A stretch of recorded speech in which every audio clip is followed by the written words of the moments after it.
নমস্কার বন্ধুরা, সীমা স্পাইসি বাড়িতে আমার সকল বন্ধুদের স্বাগত জানিয়ে আমি আবারও চলে এসেছি একটা রেসিপি নিয়ে।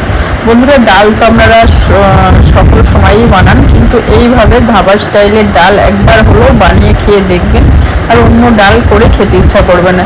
চলুন বন্ধুরা, দেখে নেওয়া যাক আজকে আমি ধাবা স্টাইলে কীভাবে ডালটা তৈরি করি। আর লাইক দিয়ে ভিডিওটি দেখবেন। যে বন্ধুরা এখন পর্যন্ত চ্যানেলটিকে সাবস্ক্রাইব করেনি অবশ্যই সাবস্ক্রাইব করে পাশে থাকবেন, আর যে বন্ধুরা অলরেডি সাবস্ক্রাইব করে দিয়েছেন অসংখ্য অসংখ্য ধন্যবাদ। চলুন বন্ধুরা, তাহলে দেখে নেওয়া যায় আজকে আমি ধাবা স্টাইলে কীভাবে তৈরি করি ডালটা, আর কী কী উপকরণ দেবো সেটাও বলে দেবো। চলুন, এই দেখুন একটা প্রেশার কুকার নিয়ে নিয়েছি, আর প্রেশার কুকারের মধ্যে একদম অল্প টাইমের মধ্যে আমি ডালটা বানাবো। আধ ঘন্টা আগে ভিজিয়ে রেখেছিলাম 1 কাপ মসুরের ডাল আর 2 কাপ মতো ছোলার ডাল। আপনাদের যে হিসাবে মানুষ বাড়িতে আছেন সেই হিসাবে ডালটা তৈরি করবেন।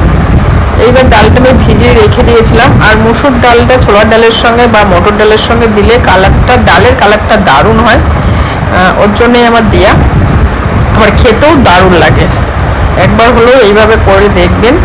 একটু জল দিয়ে দিয়েছি, জল দেওয়ার পরেই এই দেখুন 2টো টমেটো, একদম চট জলদি রান্না হয়ে যায়, খেতেও দারুণ লাগে। 2টো টমেটো দিয়ে দিয়েছি, কাঁচা লঙ্কাও দিয়ে দিয়েছি, আর একটা পেঁয়াজ এইভাবে কেটে দিয়েছি, দু ফালা করে 2টো পেঁয়াজ, আর দিলাম কয়েক কোয়া রসুন দিয়েছি। এইভাবে আমি দিয়ে দিয়েছি। এইবার দেবো হচ্ছে ঘরে তৈরি করা আমার ভাজা মশলা। আপনারা ভাজা মশলা না থাকলে ঘরে তৈরি করা বা কেনা জিরের গুঁড়ো একটু দিয়ে দিতে পারেন, জিরে পাউডার।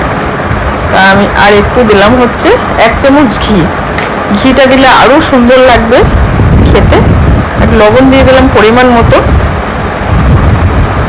এবার দেবো হচ্ছে ভাজা যে মশলা ঘরে তৈরি করে সেটা দিয়েছি, আপনাদের না থাকলে আপনারা জিরের পাউডারটাও দিতে পারেন 1 চামচ।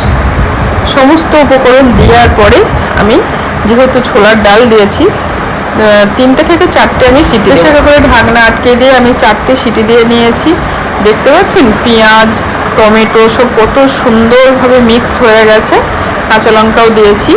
এই দেখুন, আর ছোলার ডালটা পুরোপুরি গলে যায়নি, যেমন ছোলার ডাল হয় সেইভাবেই হয়েছে। এইবার আমি একটা সোমবার দেবো, ফোড়ন দেবো, ওর জন্য সরিষার তেল দিয়ে দিচ্ছি। সরিষার তেলটা গরম হতে দেবো, গরম হয়ে গেছে সুন্দরভাবে। এবার 2টো শুকনো লঙ্কা ফোড়নের মধ্যে দিয়ে দিলাম, আর রসুন কুচো করে দিয়েছি। বন্ধুরা, আপনাদের কাছে যদি কারি পাতা থাকে দেবেন, আরও সুন্দর লাগবে, আমি আর দিলাম না।